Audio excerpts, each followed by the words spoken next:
For the next module, we jump ahead in the book to chapter 13. And keep in mind that this chapter is not included on the midterm number 3. The only chapters on midterm number 3 are perfect competition, monopoly, and then the monopolistic competition, oligopoly, and game theory module. So make sure that you're comfortable with those and have maybe taken the third midterm before you move on to these chapters.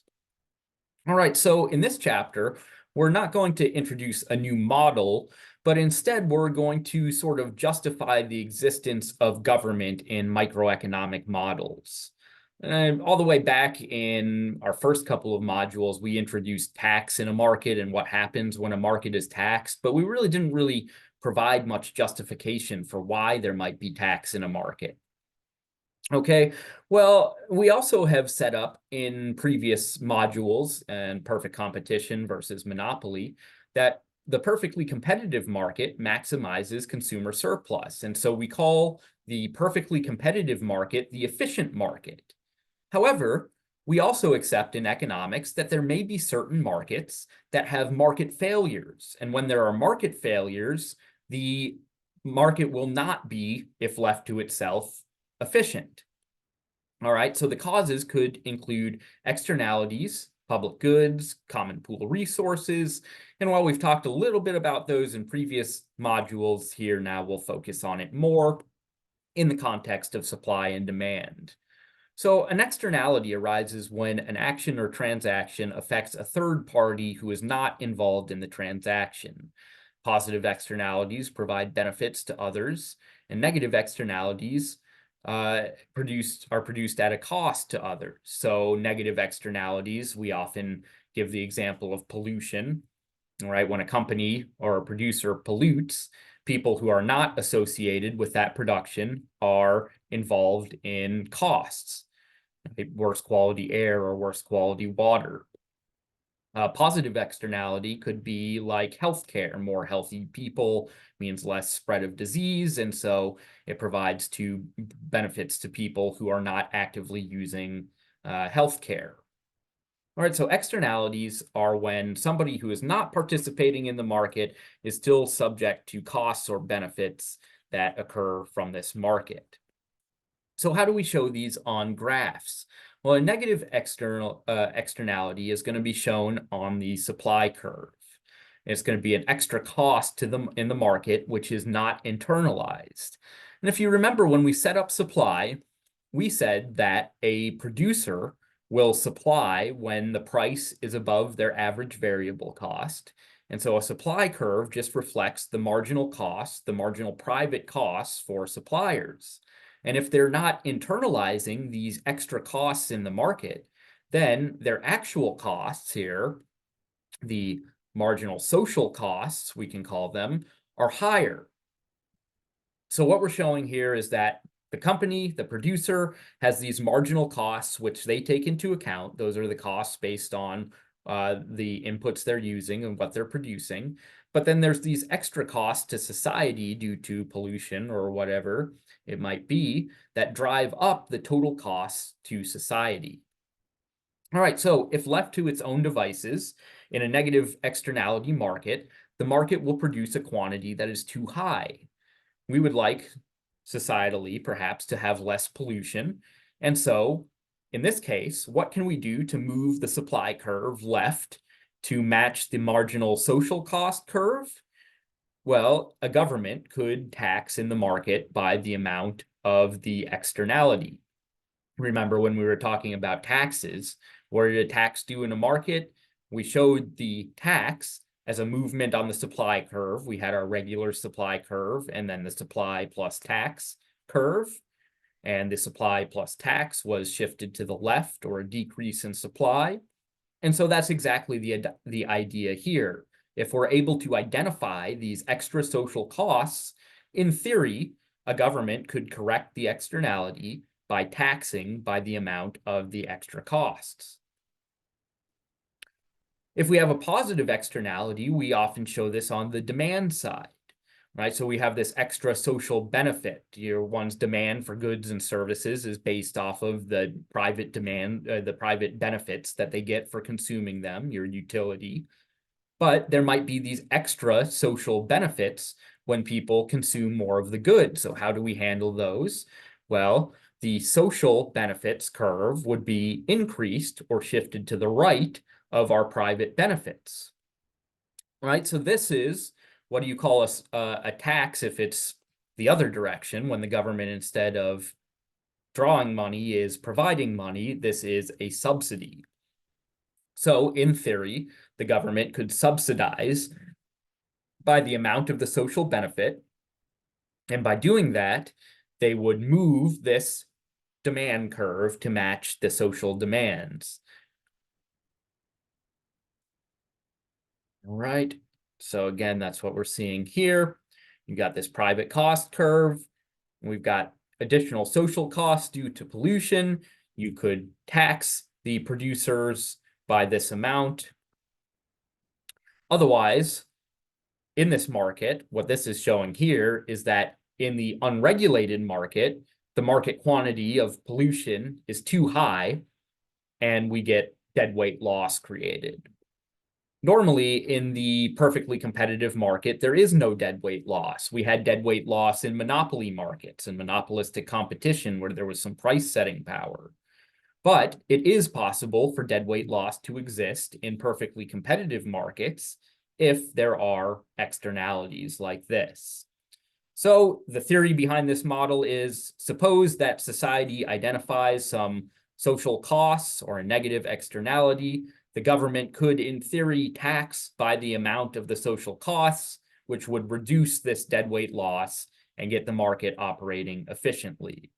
All right, so again, it's a potential justification for the government in microeconomic models. This is not, mind you, a justification for government overall. We'd have to go a history of economic thought class or something to study that a little bit more carefully. But why does a government exist in microeconomic models? Why might there be taxes or subsidies? It is due to externalities. All right, other examples of positive externalities include public goods. So goods which are provided, and then once they're there, everybody can use them. And so that's non-excludability. And then non-rivalry means that if one person is using the public good, it usually doesn't reduce the utility or benefits to other person using it. So if you consider like Stevens Lake Park in Columbia, if one person goes and uses the park, it shouldn't prevent somebody else from showing up and also enjoying the same park. So it's non-rivalrous. And then, of course, because the park is there and it's free, nobody can be excluded from using it. So this is a public good, and there are a lot of types of public goods which are beneficial to have. So we talk about road maintenance, sewage. I think maybe there's a slide coming up, hopefully, of a list of these public goods, but defense, the fire stations, all of these are examples of services which, in theory, all people can use and are provided by the government. And so they may, free markets may not provide a high enough quantity. Let's see.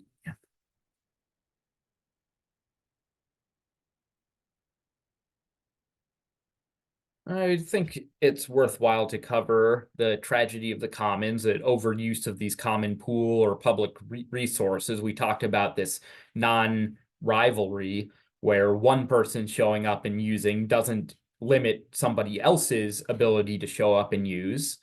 But we also know that if enough people show up and use a resource all at once, it does limit people's ability to enjoy. So for example, if enough people show up at the park, it will become crowded and people won't enjoy it as much. When you get the overfishing example, one person fishing should not limit another person from coming along and also fishing. But if too many people are fishing, then there isn't enough of the resource to go around. Right, so this is another example which could potentially justify government intervention. If we have this tragedy of the commons and an overuse of resource, which some people need to survive, then government can implement some sort of tax or limit quantity via a quota, which we saw a little bit all the way back in our original units when we were talking about market surplus and deadweight loss. Right, so again, just justifying the existence potentially of a government in microeconomic models. So again, some more examples: healthcare, an industry with some public goods characteristics. Let's see, the environment, right?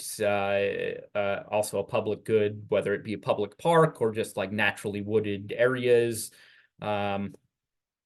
Often these are maintained by not a city or a town, but instead like the Bureau of Land Management or other types of areas. So again, if it is societally optimal to maintain these areas, you think about like the Amazon rainforest in Brazil provides a lot of benefits to society in terms of clean air and wildlife maintenance, right? So if we value these, then there might be some reason to have government intervention in order to stop private interests from reducing them, because the private interests take into account only their private costs and not the social costs of removing, these environmental elements. Okay, the homework and book also talks a little bit about types of environmental policies. So you can have command and control policies, like setting rules for how much companies can emit. You can also have market-based policies, which tend to be a little bit more efficient at letting companies trade emissions permits in order to achieve a target level of emissions. So rather than saying every company can only emit a certain amount, you could have a government come into a market and say, all right, we're going to issue these emissions permits. People who emit more pollution than they have permits for are going to have to purchase permits from companies who are able to produce with lower emissions. So once you meet your emissions targets, if you get it under this level that you're permitted, you can sell your extra allotted emissions to other companies. And that is what we call a market-based approach to reducing emissions overall. This graph, don't want to spend too much here, but the theory of this model and emissions and pollution is that it doesn't mean that the optimal level of pollution is zero, because the cost to reducing pollution and other environmental impacts to zero are very high. We still need certain products to exist at this point. Markets haven't evolved to the point where we can completely change our consumption methods all at once to eliminate pollution entirely. But just because the optimal level isn't zero doesn't mean we can't take some measures to reduce pollution. We have to figure out what are the costs of reducing pollution versus the environmental benefits. Oftentimes we know exactly what the costs are or what the costs will be, but it's very hard to measure the benefits. And so this is one of the problems. But the takeaway here, the optimal amount of pollution is non-zero, because we still need to produce and consume certain things. There's always going to be some amount of pollution associated or some environmental impact associated with production. But as a society, again, there's some optimal amount where we can still produce and consume comfortably, but aren't destroying the world around us.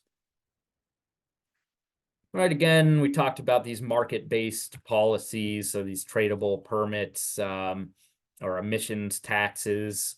Some companies will be able to, because they can't reduce pollution very affordably, they'll just pay the tax. Other companies will choose to reduce their amount of pollution instead. So lastly, we talk a little bit about the government, again, justification of the government and what is, what a government should be doing in microeconomic models.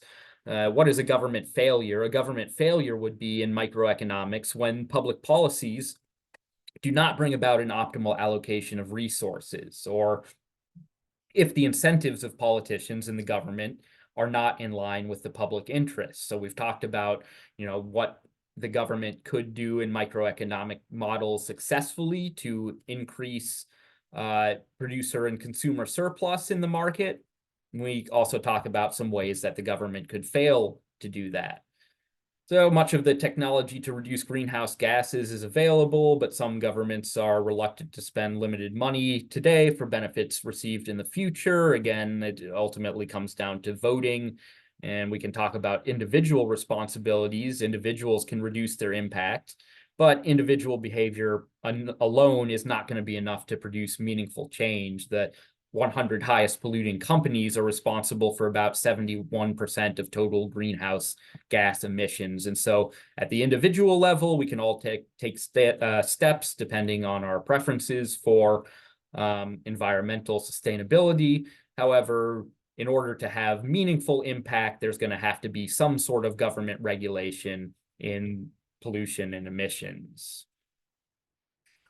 Standard economic theory does little to address corporate responsibility. We just say that the firm's objective is to maximize profit or to minimize the costs subject to a target production level. So the critics cite that monopolization will lead to more social irresponsibility because we don't have as much choice in the products that we're consuming. We can't as easily choose to consume sustainable products. We only have, in a purely monopolized market, one choice. And it's somewhat true of the products that we have to buy at the grocery store. There are a lot of companies which produce ultimately a high percentage of what is purchased. And so again, it results back in this, we might want to consume more sustainably, but how is it possible? It's very expensive to go to farmers markets and, places that are not the grocery store. And so as a society, do we want some level of government impact, or do we want some government involvement in these markets, or do we not? This is kind of the question that the future generations are facing. All right, I will stop there. Again, reach out if you have any questions.